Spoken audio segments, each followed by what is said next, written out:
Life is not gentle. It throws its hardest challenges at you precisely when you are least prepared. It is unpredictable, unsparing, and completely indifferent to your plans or desires. That is why most people drift with the current, hoping tomorrow will become easier.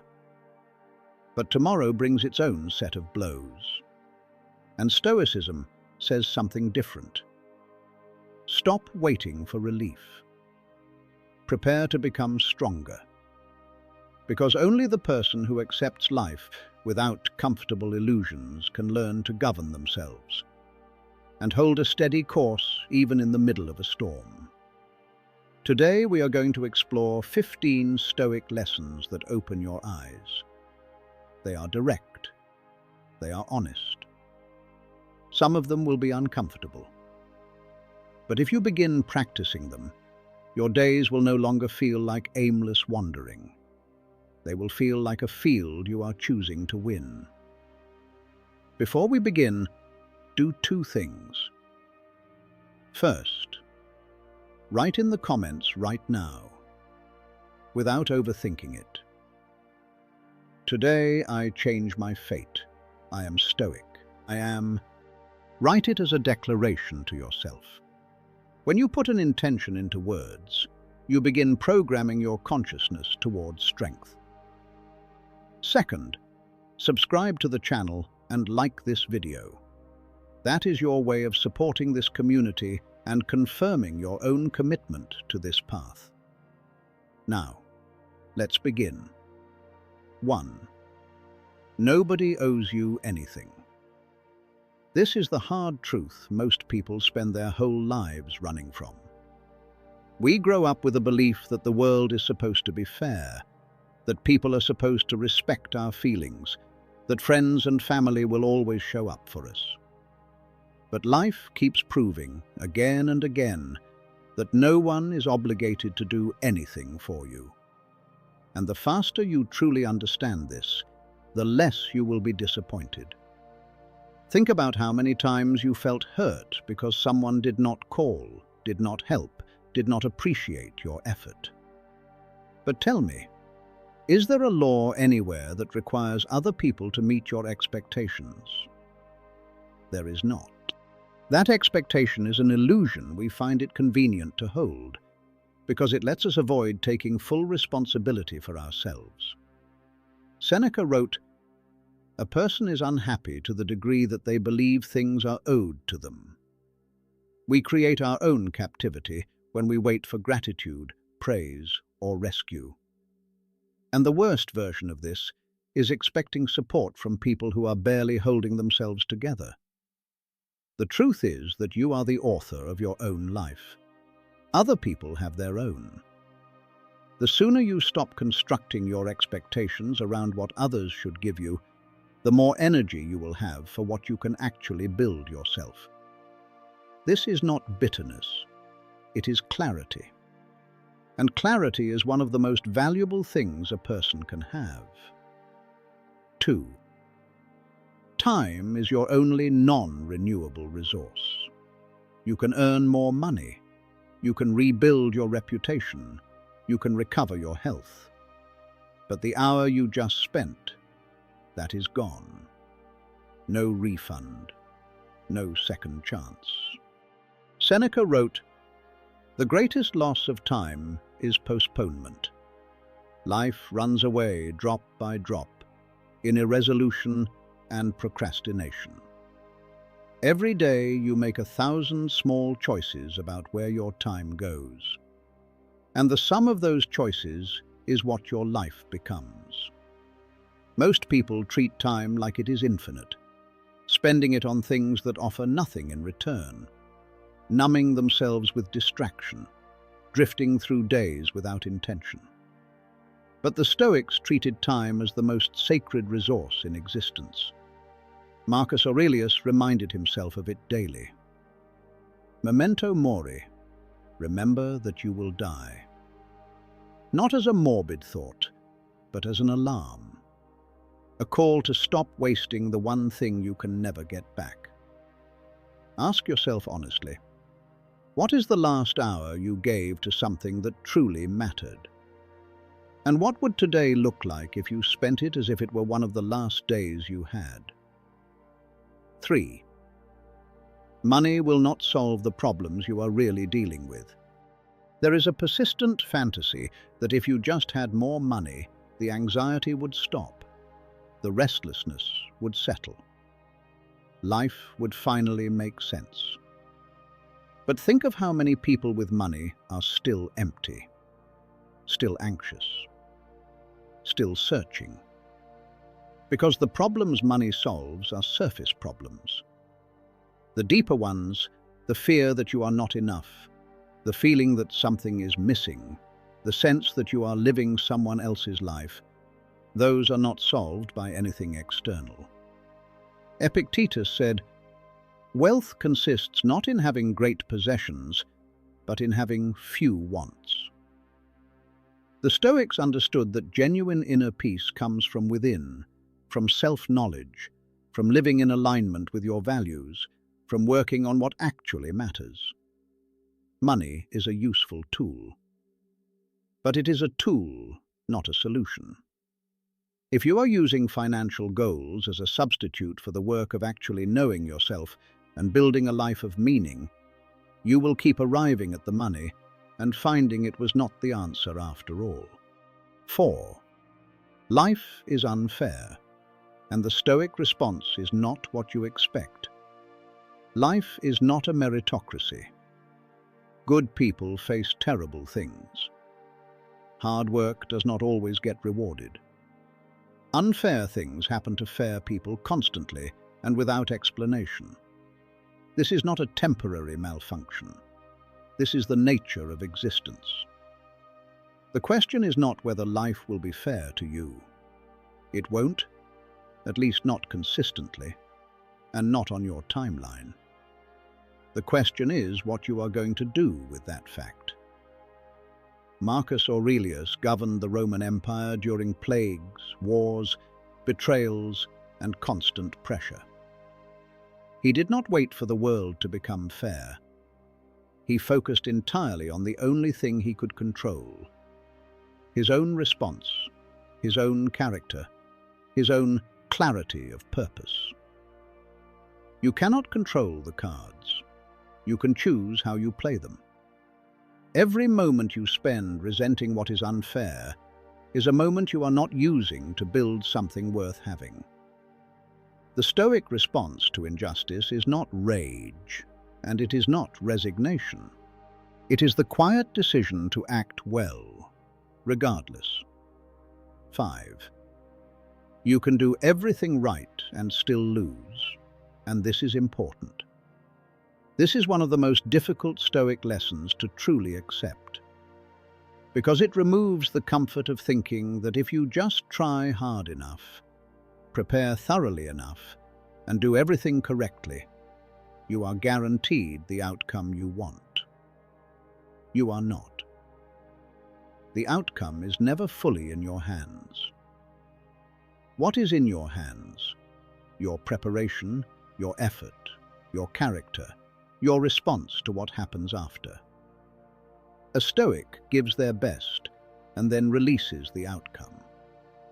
Not because they do not care, but because they understand the difference between what belongs to them and what belongs to chance. This is actually liberating. When you accept that losing, despite your best effort, does not mean you failed as a person, you become able to try more freely, more fully, without the paralysis of fear. You can engage with full commitment and release with full composure. The Stoic does not measure their worth by whether they won.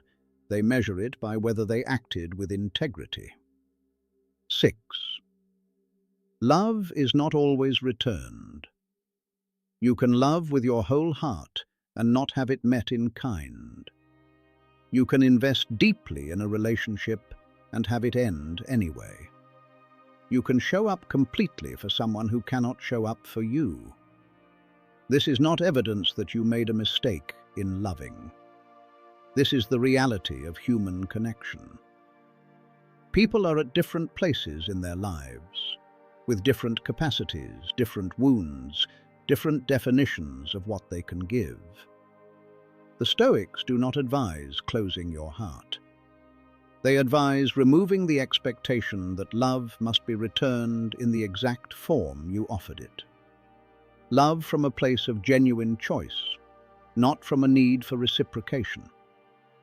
Because love that requires a specific response in order to remain is not love, it is a transaction. And transactions fall apart when one side cannot deliver. Love fully. And hold the outcome with open hands. 7. Friendships drift apart. People change. Life moves in different directions. The friend who was central to your world a decade ago may now be someone you speak to once a year. Not because of failure, not because of betrayal, but because people grow along different paths. Marcus Aurelius warned against expecting permanence from anything. Every relationship is a season. Some last a lifetime. Many do not. Grieving a friendship that has faded is natural and human. Spending years bitter about the drift is a waste of the one resource you cannot recover. Honor what was real. Release what has shifted. Make room for the connections that are alive and present now. 8. People judge by results. You can explain your intentions, your circumstances, your challenges, your effort. But the world, by and large, responds to what it sees, to the outcome, to the product, to what you have built. This is not cruelty. It is a reality that the Stoics understood without resentment. Epictetus did not spend energy complaining that the world should evaluate effort rather than results.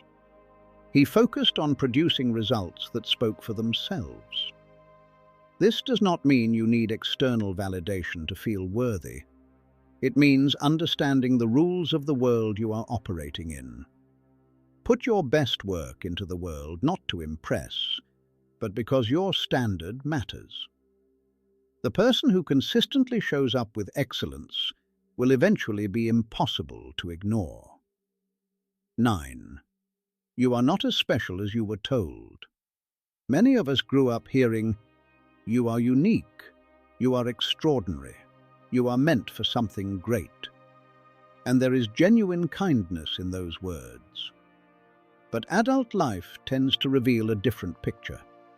The world is full of talented, intelligent, capable people. Each one believes in some way that they are extraordinary.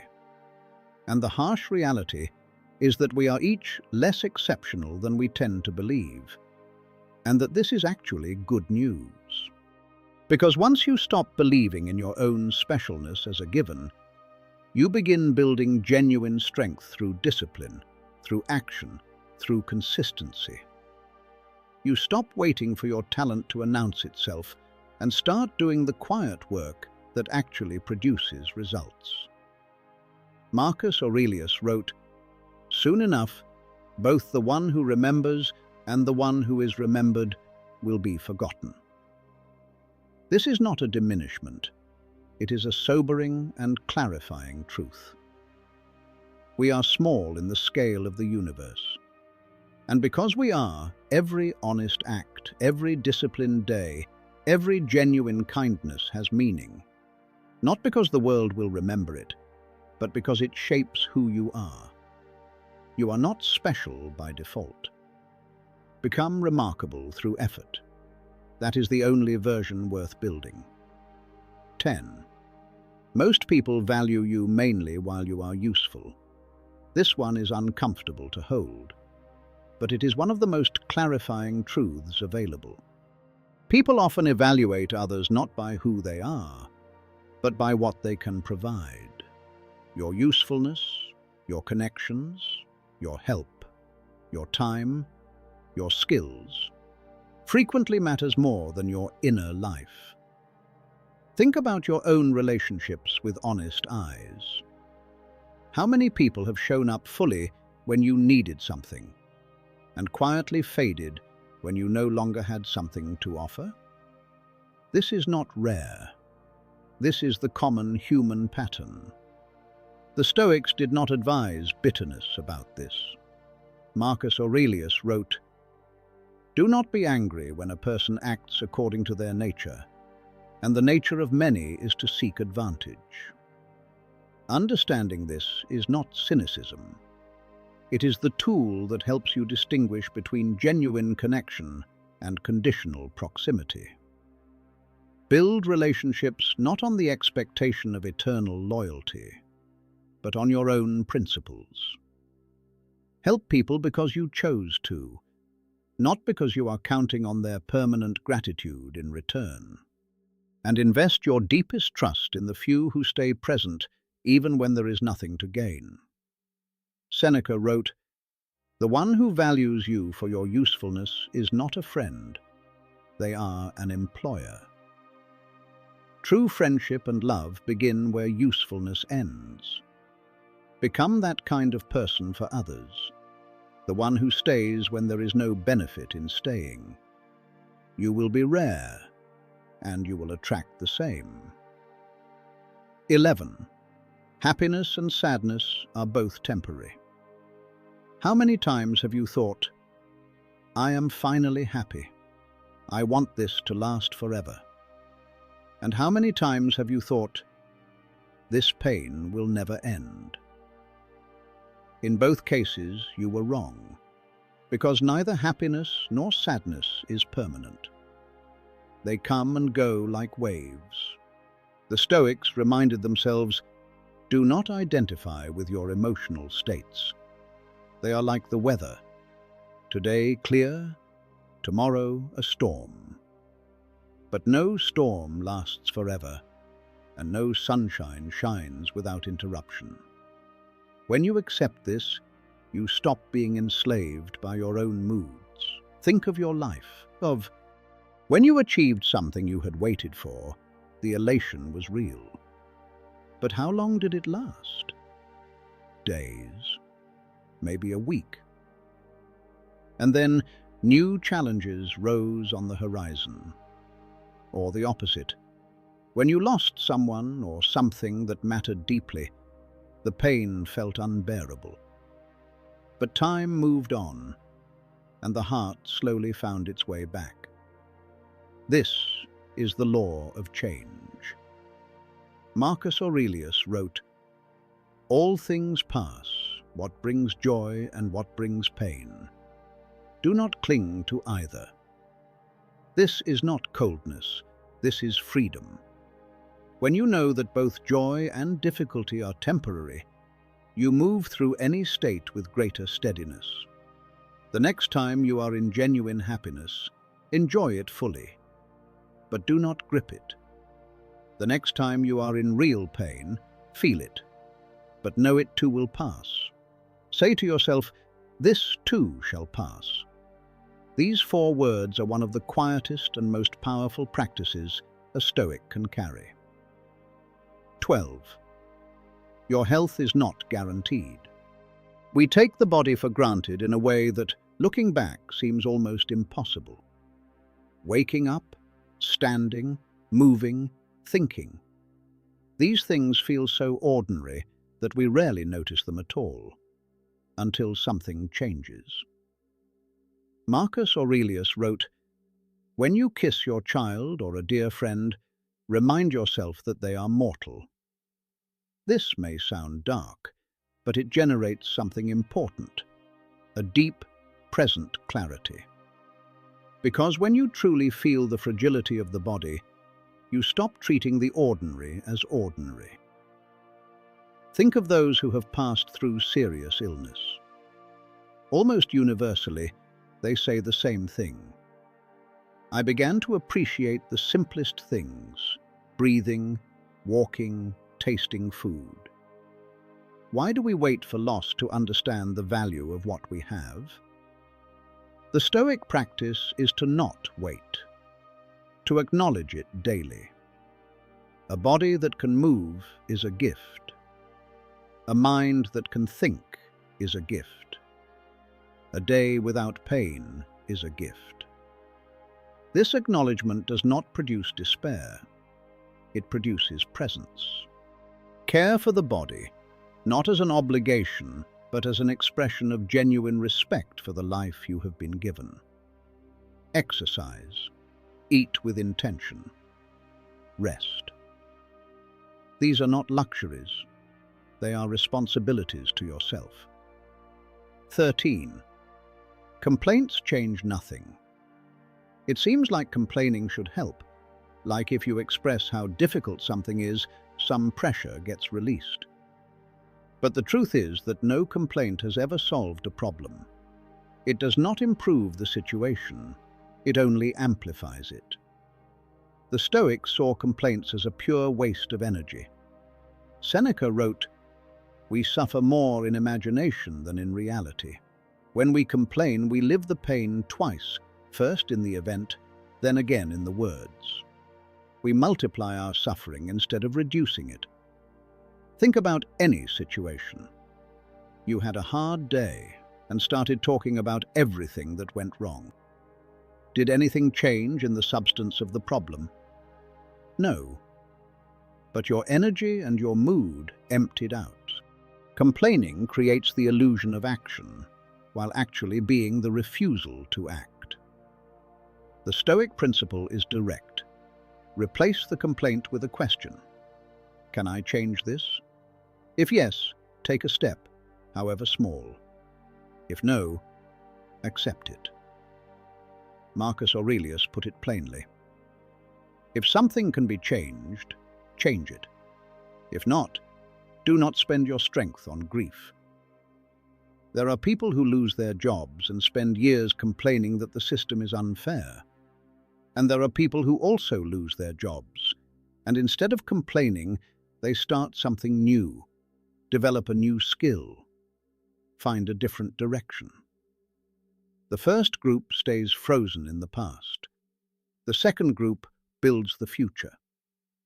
The next time you feel the pull to complain, pause and ask, will this make anything better? If the answer is no, replace it. Even the smallest forward step is worth more than 1,000 repetitions of "this is hard." Silence, when you want to complain, is a form of self-discipline. And self-discipline is how the Stoic holds their ground. 14. You are replaceable at work. Many people dedicate most of their lives to a job, quietly believing that without them, everything would stop. We convince ourselves, I am irreplaceable. But the truth is that no employee is irreplaceable. If you left tomorrow, someone else would take your position. The systems would adapt. The team would continue. This sounds harsh, but it is simply how organizations work. Companies pursue outcomes, not individual people. You could work for years with genuine commitment, and if you were gone next week, within a month, the workflows would have adjusted. The Stoics taught, do not confuse your real worth with your role in a system. You are not your job title. Your life is larger than any contract or position. The person who builds their entire identity on their professional role is setting themselves up for a deep reckoning, because that role is temporary. This does not mean loyalty is worthless.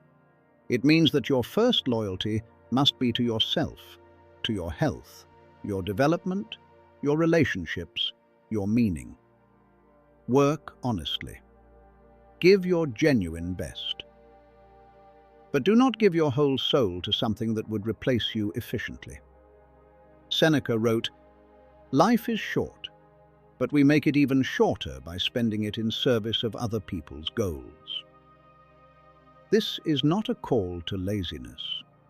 It is a reminder that work is one part of a life, not the life itself. When you understand this, You stop building your identity on an institution that was never built around you. You build it on yourself. And then, even without the title, even without the position, you are still whole. 15. Most people choose adaptation over their actual dreams. Look honestly at the world around you. Most people are not living the life they once imagined. They adapted. They chose safety over risk, stability over searching, compromise over truth. Why? Because it is easier. Because that is what everyone else does.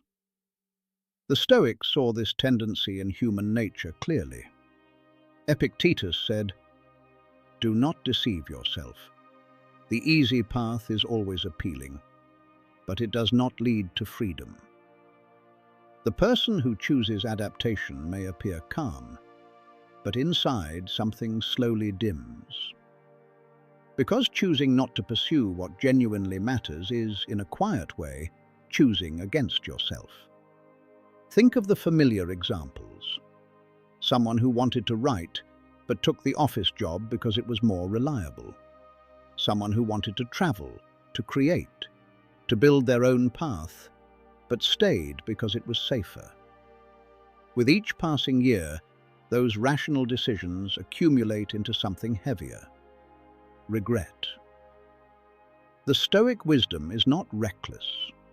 It does not say to abandon all security overnight.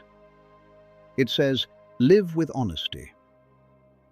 That means asking yourself, where have I adapted away from something I genuinely wanted?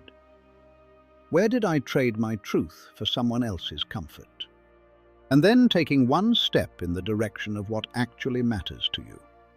Not a dramatic break, a genuine movement. Because the greatest tragedy is not failure. The greatest tragedy is a life lived without trying. The person who pursued their dream and fell tried. The person who never took the risk lived in a cage they built themselves. So make a different choice. You can live honestly, even if it is harder. Real freedom is not found in convenience. It is found in fidelity to yourself. And that is where Stoic strength is born. Dear viewers, if this video gave you something worth keeping, subscribe to the channel, like, and turn on the bell so you never miss what is coming. Share your thoughts in the comments. I am always glad to hear from you. Thank you for your time, and I will see you in the next one.